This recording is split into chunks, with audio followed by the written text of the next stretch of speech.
Miracle ഗാർഡനിലെ വിസ്മയ കാഴ്ചകൾക്ക് ശേഷം ഭക്ഷണവും കഴിച്ച് ഞങ്ങൾ നേരെ ഗ്ലോബൽ വില്ലേജിലേക്ക്. അല്പം നേരത്തെ എത്തിയത് കാരണം വിസിറ്റേഴ്സ് പാർക്കിങ്ങിൽ തിരക്കാവുന്നതേയുള്ളൂ. ദുബായിലെ ഏറ്റവും വലിയ പാർക്കിംഗ് ഏരിയകളിൽ ഒന്നാണിത്. 18,300ഓളം വാഹനങ്ങൾ ഒരേ സമയം ഇവിടെ പാർക്ക് ചെയ്യാൻ കഴിയും. ദുബായിയുടെ ഒരു ഐക്കോണിക് സെന്ററാണ് ഗ്ലോബൽ വില്ലേജ്. ടിക്കറ്റുകൾ ഗ്ലോബൽ വില്ലേജിന്റെ ഔദ്യോഗിക വെബ്സൈറ്റിലടക്കം അനവധി പ്ലാറ്റ്ഫോമുകളിലും എൻട്രൻസിലെ കൗണ്ടറുകളിലും കിയോസ്കുകളിലും ലഭ്യമാണ്. ഞായർ മുതൽ വ്യാഴം വരെയുള്ള ദിവസങ്ങളിൽ 22.5 ദിർഹവും വെള്ളി ശനി ദിവസങ്ങളിൽ 30 ദിർഹവുമാണ് ടിക്കറ്റ് നിരക്ക്.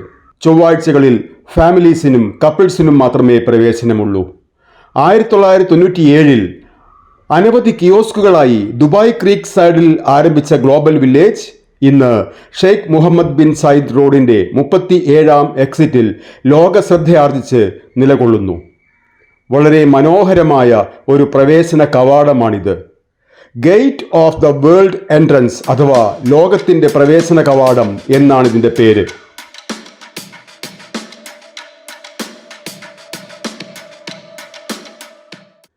ടൂറിസത്തെ എങ്ങനെ വാണിജ്യവുമായി ലിങ്ക് ചെയ്യാം എന്നതിൻ്റെ ഉത്തമ ഉദാഹരണമാണ് ഗ്ലോബൽ വില്ലേജ്. ഇവിടെ 22 രാജ്യങ്ങളുടെയും 3 വൻകരകളുടെയും പവലിയനുകളുണ്ട്. Korea, Palestine, Oman, Syria, Lebanon, Russia, Thailand, China, Pakistan, അങ്ങനെ നീളുന്നു ഇന്ത്യ അടക്കമുള്ള രാജ്യങ്ങളുടെ പട്ടിക. ആഫ്രിക്ക, അമേരിക്ക, യൂറോപ്പ് എന്നിവയാണ് വൻകരകൾ. ഓരോ രാജ്യത്തിനും പ്രത്യേകം പവലിയനുകളാണുള്ളത്. അവരവരുടെ തനതായ ശൈലികളിലാണ് പ്രവേശന കവാടം നിർമ്മിക്കപ്പെട്ടിരിക്കുന്നത്.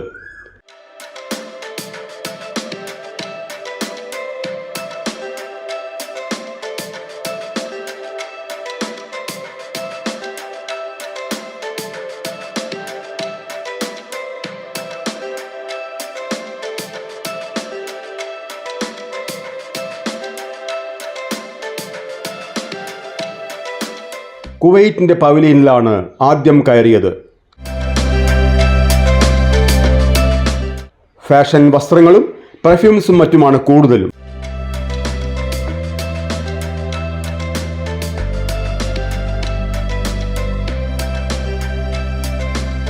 ഇത് യമൻ പവലിയൻ.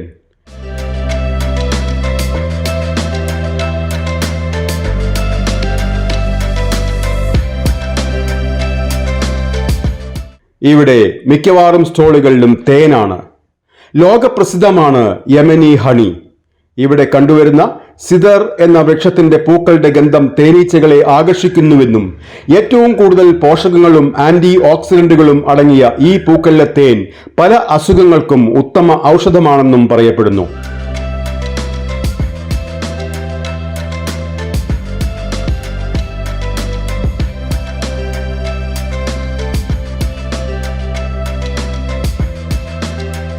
തേൻ കൂടാതെ കരകൗശല വസ്തുക്കളും ആഭരണങ്ങളും ആയുധങ്ങളും വിൽപ്പനയ്ക്കുണ്ട്.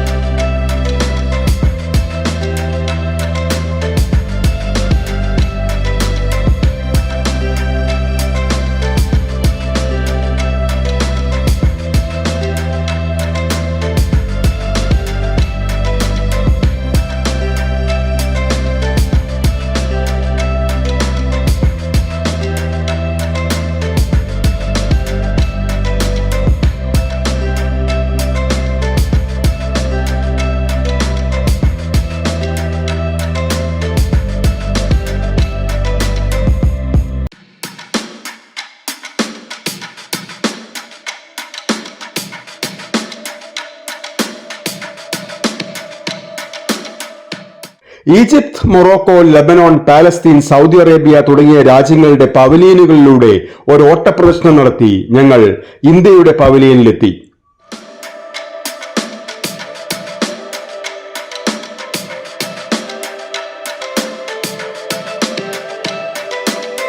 രാജസ്ഥാനിലെ ജയ്പൂർ മാതൃകയിലാണ് ഇതിന്റെ കവാടം. താരതമ്യേന വലിയൊരു പവലിയൻ തന്നെയാണിത്.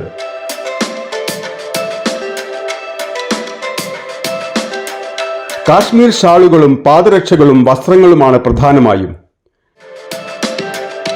നമ്മുടെ സ്ഥിരം ശൈലിയായ ഏതെടുത്താലും 10 രൂപ രീതിയിലൊരു സ്റ്റോൾ ഇവിടെയും കണ്ടു. ഏതെടുത്താലും 5 ദിർഹം 10 ദിർഹം എന്ന തരത്തിലാണ് വ്യാപാരം. ഒരു ശരാശരി ഇന്ത്യക്കാരൻ പണത്തിന്റെ മൂല്യത്തിന് പ്രാധാന്യം നൽകുന്നു എന്നതിന്റെ തെളിവാണിത്. ഇവിടെ ഒരു കലാകാരൻ ഒരു കൊച്ചുകുട്ടിയുടെ പടം വരയ്ക്കുന്നു.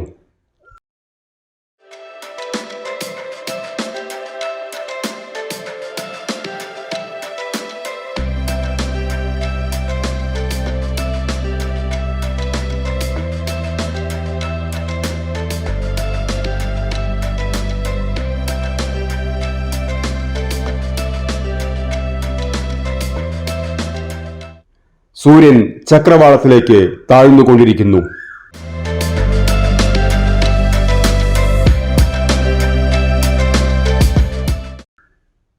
സ്ട്രോങ് ടീ എന്നതിൻ്റെ ഒരു റഫ് ട്രാൻസ്ലേഷനാണ് കറക്റ്റ് ടീ. ചായപ്പൊടിക്ക് പുറമെ അല്പം ഇഞ്ചിയും കുരുമുളകും ഗ്രാമ്പൂ ഏലക്ക തുടങ്ങിയ സുഗന്ധദ്രവ്യങ്ങളും ചേർക്കുമെന്നതാണ് ഇതിൻ്റെ പ്രത്യേകത. ഇവിടെയാണ് സാംസ്കാരിക പരിപാടികൾ നടക്കുന്ന വേദി. വേദിയിൽ ഏതോ പരിപാടികൾ നടക്കുന്നുണ്ട്. മൊറോക്കോയുടെ തനത് ശൈലിയിലുള്ള ഒരു ഗാനമാണത്.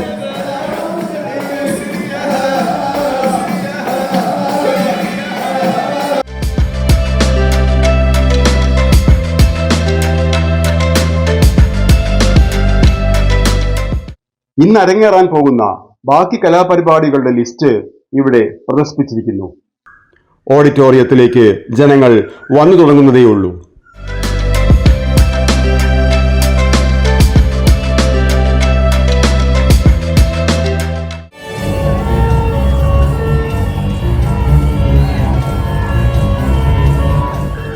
ക്ലൗൺസ് ടു റെസ്ക്യൂ എന്നാണ് ഈ പ്രോഗ്രാമിന്റെ പേര്.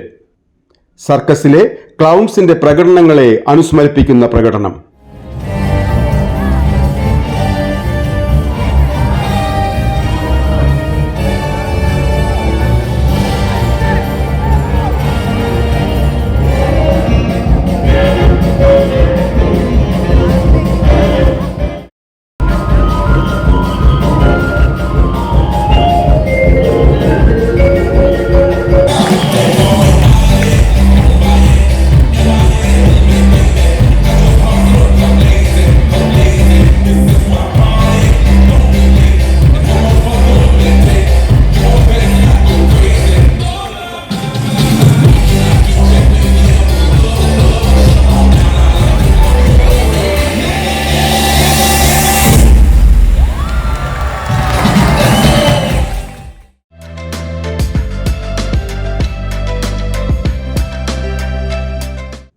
നേരം സന്ധ്യയോടടുത്തു. പവലീനുകളിൽ ദീപാലങ്കാരങ്ങൾ തെളിയാൻ തുടങ്ങി. സന്ദർശകരുടെ പ്രവാഹം വർദ്ധിക്കുകയാണ്. ഇതൊരു സീസണൽ ടൂറിസ്റ്റ് കേന്ദ്രമാണ്. ഒക്ടോബർ മുതൽ ഏപ്രിൽ വരെ മാത്രമേ ഇവിടേക്ക് പ്രവേശനമുള്ളൂ.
കുട്ടികൾക്കായുള്ള ഒരു അമ്യൂസ്മെന്റ് പാർക്കും ഇവിടെയുണ്ട്.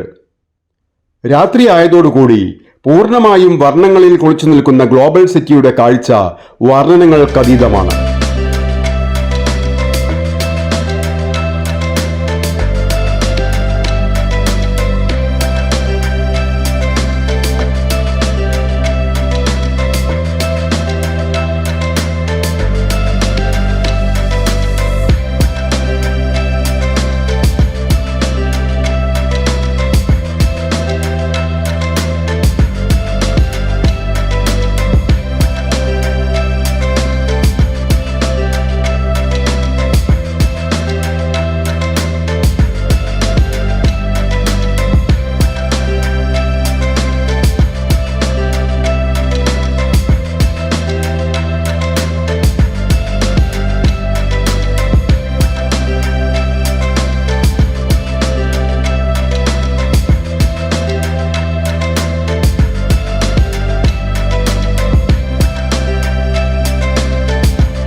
കുട്ടികൾക്കായുള്ള ഒരു ഫൗണ്ടനാണിത്. ഇടവിട്ട് പ്രവർത്തിക്കുന്ന ഫൗണ്ടനുകൾക്കിടയിലൂടെ കളിച്ചുല്ലസിക്കുന്ന കുട്ടികൾ. അതും ഇപ്പോഴത്തെ ഇവിടുത്തെ താപനില വെറും 18 degree centigrade.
Toy shop. Ladies and gentlemen, boys and girls, ever wondered what happens in a toy shop at the end of the day? When the shop closes up and the lights are turned out, join us as we take a sneak peek as the magic unfolds and the toys begin to come alive and play in this enchanted and magical tale. Welcome to the toy shop. കലാപരിപാടികൾ വീണ്ടും ആരംഭിച്ചു. The toy shop എന്നാണ് ഈ പ്രോഗ്രാമിൻ്റെ പേര്. ഒരു toy ഷോപ്പിലെ പ്രതിമകൾക്ക് ജീവൻ നൽകുമ്പോഴുണ്ടാവുന്ന സംഭവങ്ങളാണ് പ്രമേയം. ചടുലമായ പ്രകടനങ്ങൾ എല്ലാവരെയും രസിപ്പിച്ചു.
ഒരു ജപ്പാനീസ് നൃത്തരൂപമാണ് പിന്നീട് അരങ്ങേറിയത്.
മെയ് വഴക്കത്തോടെ അവതരിപ്പിച്ച ചൈനീസ് നൃത്തത്തിന് ശേഷം ഞങ്ങൾ ഓഡിറ്റോറിയത്തിൽ നിന്നിറങ്ങി വീണ്ടും നടന്നു. ഭക്ഷണം കഴിക്കാനുള്ള ഇടങ്ങളാണിത്.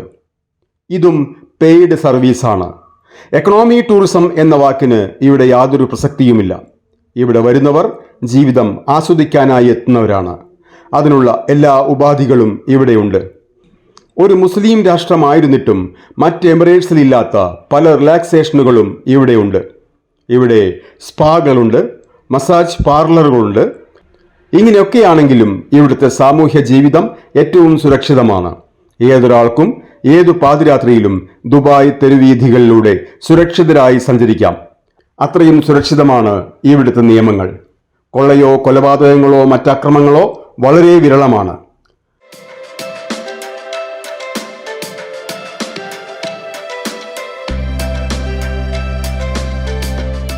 നടന്ന് നടന്ന് വൈദ്യുതാലങ്കാരങ്ങളാൽ പ്രശോഭിതമായ ഗേറ്റിനരികിലെത്തി. ഇനി പുറത്തേക്ക്. കണ്ടാലും കണ്ടാലും മതിവരാത്ത കാഴ്ചകൾ ഇനി മനസ്സിന്റെ തിരശീലയിൽ.